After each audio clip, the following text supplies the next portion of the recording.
Hi, I'd like to welcome you to Sumaya Unveiled. And today we have an incredible guest.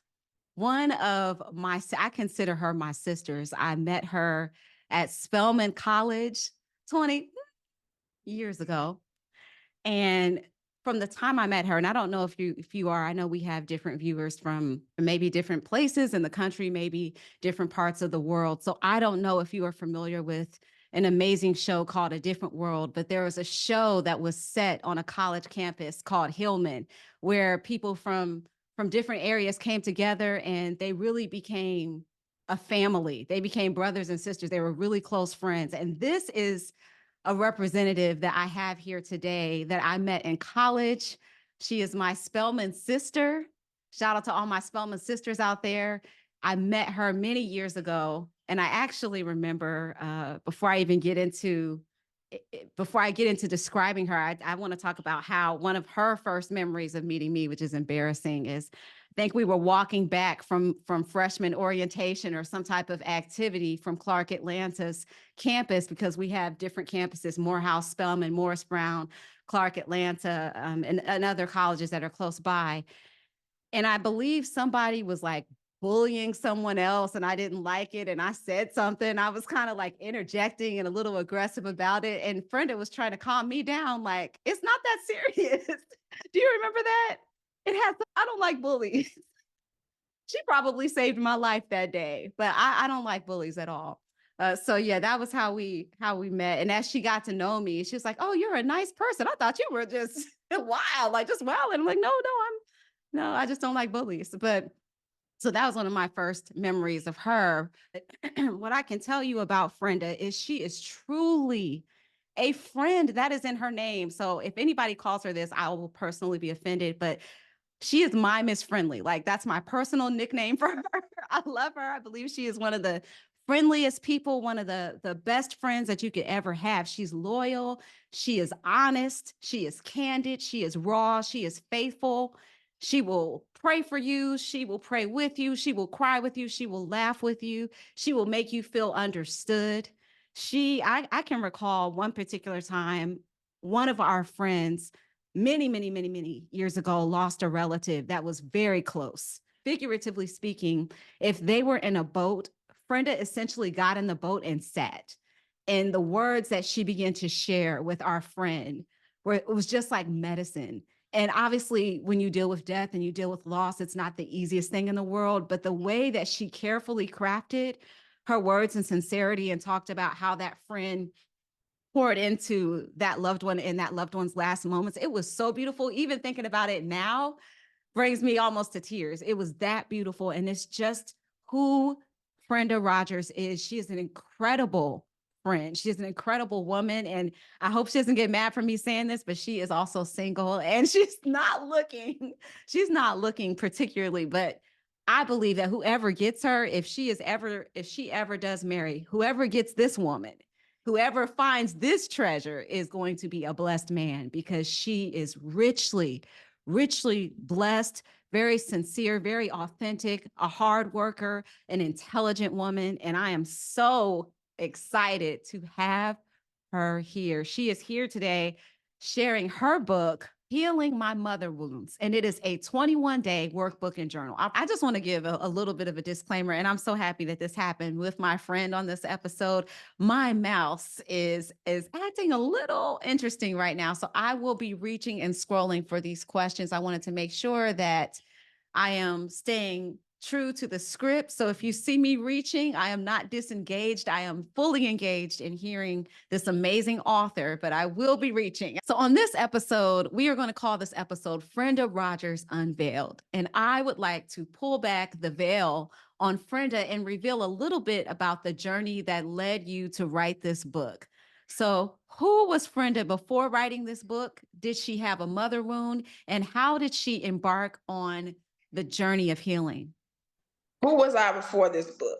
I actually wrote another book back in 2020 about my life. It spoke to a lot of my wounds. So this particular ebook is just an extension of a particular chapter, my mommy. So yes, before writing this ebook, friend that had mother wounds, and I still have them. And as I stated before, I'm working through them because healing is a journey. I love that. Healing is a journey, and I love that you are being transparent with your journey and sharing with the viewing audience that you too, even though you wrote this book, you're not exempt. You're experiencing this, you're living it out in the same way that these principles are working for you and you're applying these principles to your life. I believe they will work for them as well. So thank you for your transparency. I mean, you've always been real. So you acknowledge 21 powerful strategies to conquering mother wounds, and we are going to look at 5 today. Acknowledge the wound, set boundaries, self-care, grieve, and create a safe space. What are the first things that come to mind about how you were able to process your own mother wounds? I researched different ways that we can heal from mother wound and came up with the 21. The 21 is not in necessarily in an order, but for the sake of the ebook, I have it, in order for day 1, day 2, day 3. But for me, my first step was acknowledging that I had mother wounds. The topic of mother wounds is taboo. In our society, it is okay for us to talk about our father. But the minute you talk about your mother and any pain caused by the person who gave birth to you, then that's a problem. So it's a iffy, very emotional topic. I knew it was important for me to heal. And once I reached a level of healing, I said to myself, other people need to be healed. So I'll bring along a few with me. I always say I have the spirit of Harriet Tubman or somebody. I always feel like I gotta bring somebody with me. Like I gotta go back and get you. So for me, my first step was acknowledging that I actually had mother wounds. Saying it out loud, being honest about how I felt about them, expressing that I actually have them. That's so good. How does one go through the process of acknowledging a mother wound, and why is this a critical part of the process of healing mother wounds? I always use the example of, and you don't have to have this experience, but when you hear about people with addictions, you can't heal from something that you don't want to acknowledge is there or that it happened. I just knew there were certain things in me that made me feel like or unworthy or a lot of times shame. And so I sought God. Really, I was about 21 years old. Really, when this journey started, I didn't know it wasn't mother wound journey or healing journey at the time because I was only 21. But I asked God, I said, I wanted to get to the root of these feelings and this stuff that's holding me back. And that's when my journey started. Literally, as I began to do research through the Bible first, because I didn't know. That's the first. I was like, well, let me, find it in the Bible. And then at the time, I was also majoring in psychology experiment. That opened up, some thought about like behavior and why you do what you do. I initially started there, and what I found, and I'm not saying my mother wound is the root of everything, but I was able to attach a lot of those behaviors or feelings or emotions directly to either a parent, trauma, or an experience. That's the first step, like I said before, and it's important. Healing is important because I feel like you don't really walk in your full purpose or who you are, or develop your true identity if you're not healed. As a therapist, as one who has a degree in psychology, I see it all the time. Even people who are super popular, a lot of people know them, they write books. I'm always able to kind of see and look in their eyes and be like, this is one of your masks, and this is not truly who you are. I just always said, I don't want to be that person. I just want to be me. I might not agree. I may not like the way I'm looking. I may not like the way I speak, but I always want to be just me. And so for me, that's why it's important to deal with trauma, to deal with wounds, whether it's caused by your mother, experiences, your father, whomever. Wow. Well, first of all, you are stunning. Number one, let's put that out there. I remember I'm gonna have to A talk. friend would say that. We're talking about a very serious subject, and I promise I'm gonna dig into it. But I even remember doing your makeup for Nakia's wedding, and I was like so jealous. I was like, man, I'm like, she was way better than me. Like, You she did didn't even no, you like did it for Jazz. You did it for Jazz wedding. Jasmine's wedding. That's right. It was Yes, Jasmine's that doing was your makeup for beautiful, honey. Jasmine's wedding. And I remember when I got done, I was like mad. Like, why did I do her makeup that good? She is like, she looks so much like, I was like, Yeah. I I can't still even have do those my makeup pictures. that good on me. Like, you just look, you and with or without makeup, you are beautiful. So I just want to throw that in there. Also, the wisdom that you're sharing is so rich and so relatable. We do have to go back to the beginning. We do have to acknowledge it. And that's not an easy place to go. And for you to even give that instruction, someone has to be prompted, because we're so, like you were Yeah. talking about, people who may be in the forefront and you can see and discern, no, you actually have some undealt with issues that you really need to unpack. And we think, okay, I can bury it and just turn on a camera and put a microphone in front of my face and it makes everything okay. But what you're saying is no, stop, Yeah. go back to the root, acknowledge it so that you can address it and move forward. So I think that that's outstanding. Definitely. And I always tell people a key indicator to that is, how do you feel about yourself when nobody's around? Mm-hmm. When you're alone and you're sitting with yourself, how do you honestly feel about yourself? Are you able to sit, with yourself and your own thoughts, or do you always need people around you? Mm. Or you always need, you can't sit still because all of these, thoughts will come. If you can't sit still and just enjoy yourself, then there might be some issues there. Some Yes. people, oh, I got it together. On, like you said, on the outside looking in. I got the money, I have the family, I have this. Just saying, like, if you want to be true to yourself, can you sit with yourself? Mm-hmm. Mm-hmm. Who are you when nobody else is looking? Mm-hmm. That's a key indicator for me. Yes, and that's why we need professionals like you that we can go to when we have those moments where we have to be honest and say, I can't sit with myself. I can't move past this, because if I sit with myself, then I've got to sit with my issues. I have to face my issues and I'm not ready. So we need people like you. We need books like this to give us that push to say, I need to deal with this. And I feel like this book is just you taking someone by the hand or even arm in arm and guiding them through that process, not only as a professional, but somebody, once again, who has experienced this. This is experiential for you. You know what this is. And it's Definitely. different when someone is talking to you from a standpoint of understanding where you are and engaging with you in that space versus just addressing you without having that correlation. So I think that is so helpful. How Yeah. can one set boundaries, and what are some of the difficulties that come into play for someone who chooses to set boundaries as it relates to mother wounds? Setting boundaries is difficult. Go back to how we're raised. We don't give children options or intentional parenting where it could be something as simple as, okay, I want you to get dressed today. Let me put two outfits out and you choose one. Mm, All your life when you're born, you're told where to sit, what you're going to eat. You get to school, you stand in line. This is your number. This is your desk. You're just told what to do, never really given, a chance to make any decisions or any mm, choices. And then people wonder when it's time to go to college why kids are confused or yes. why they go and they just follow their friends. And you get so mad and it's like, why are you being a follower? Well, we've been instructed all our Ooh, lives. Like we haven't been able to, become leaders or being open to making decisions. So I'm going to follow the flock. And there's nothing wrong with having rules and stuff like that. But I think we are in a society where people use rules and control so much, and systems, mhm, and schools, mhm. and church, just everywhere.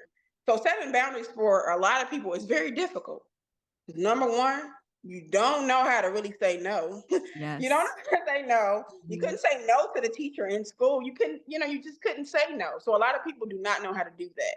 mm, What I tell people is sometimes you need a little help with that. So that's where I come in with my ebook, but I also have a group of women, it's about 7 of them, that we're doing the class together and going through the ebook mm, together. So I'll be able to actually show them and give them like live examples of how to set boundaries.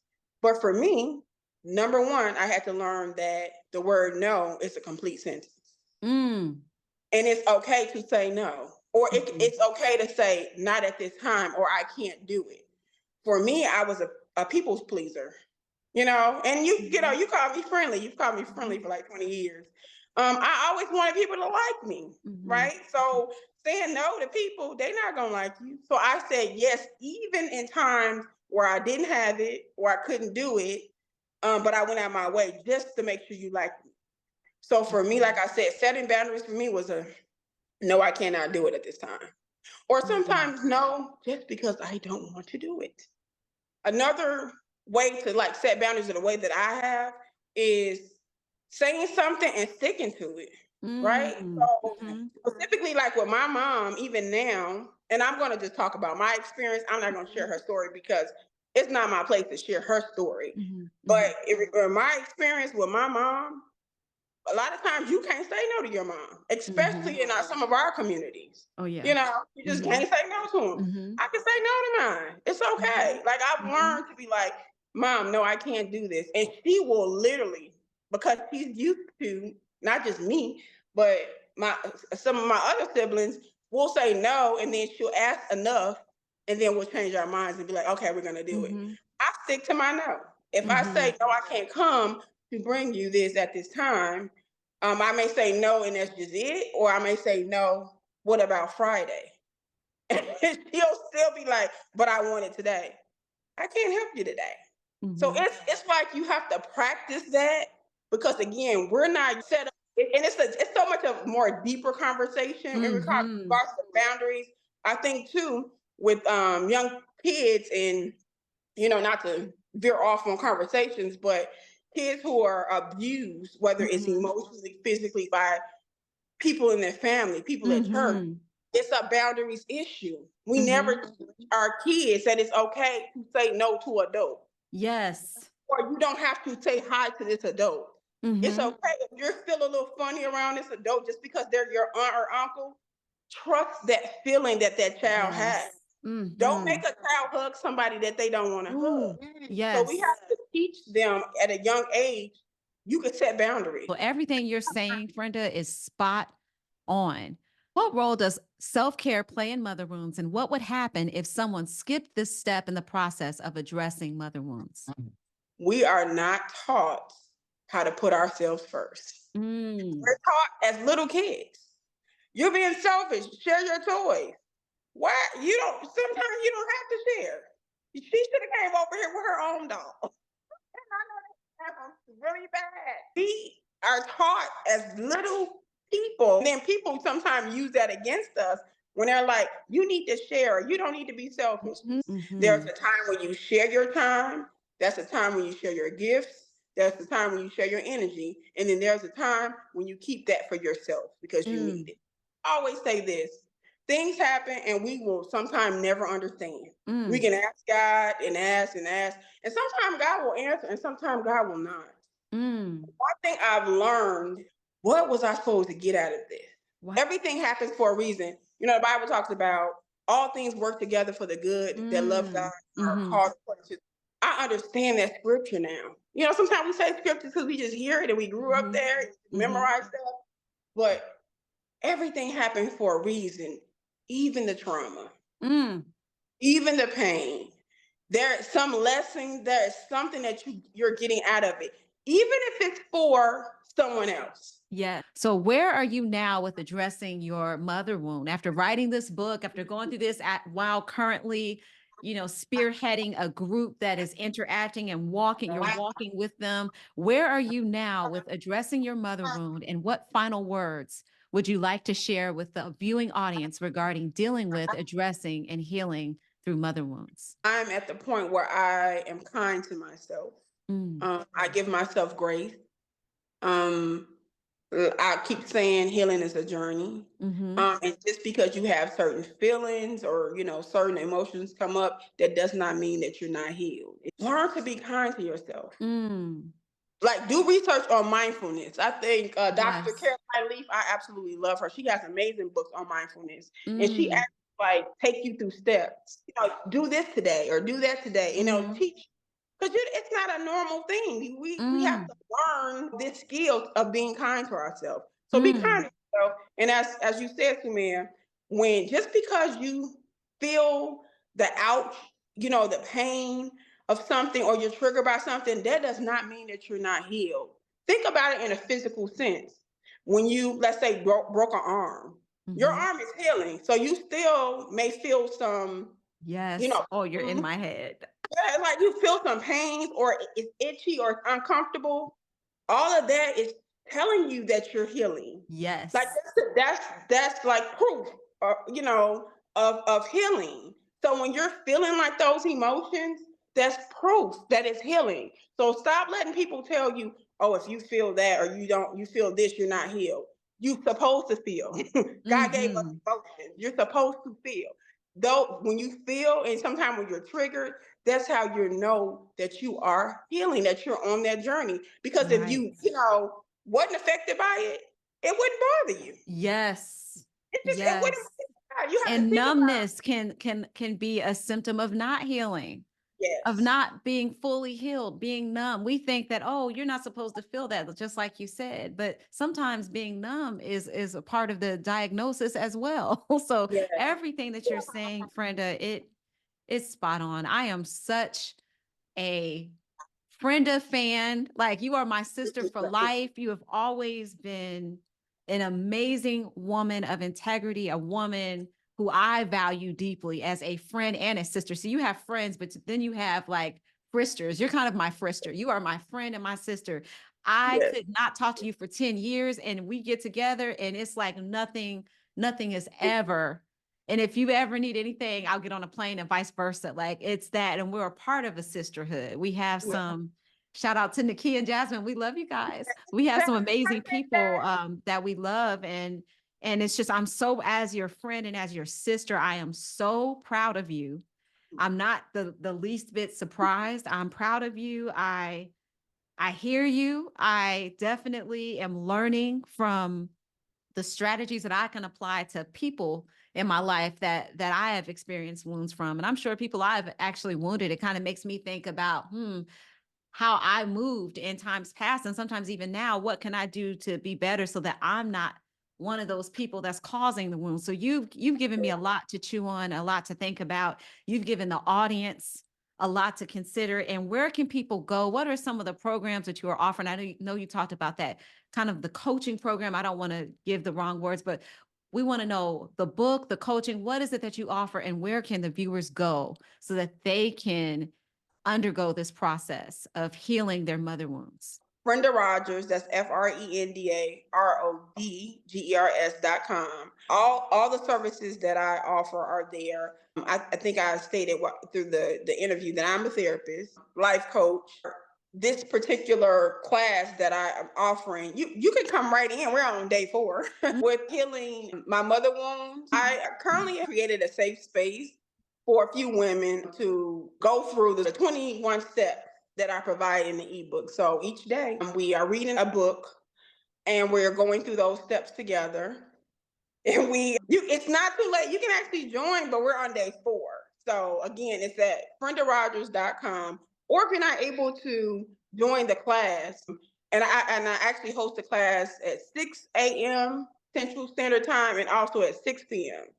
Central Standard Time. If you're not able to join a class, you can get the ebook and just kind of walk yourself through those 21 steps. The activities are there for you to do that. So yeah, that's me. That's where you can find me. And I'm Frenda Rodgers on every platform: TikTok, Instagram, Facebook, LinkedIn. I think I'm only Frenda Renee on Twitter X. But that's where you can find me. Frenda, I want to thank you so much again for being on Sumaya Unveiled. This episode, Frenda Unveiled, and how you have been helping our viewing audience to address and heal mother wounds, or wounds from mother figures or from family members. It's so necessary. It's so needed. And I just want to thank you again. Thank you. And thank you for watching Sumaya Unveiled.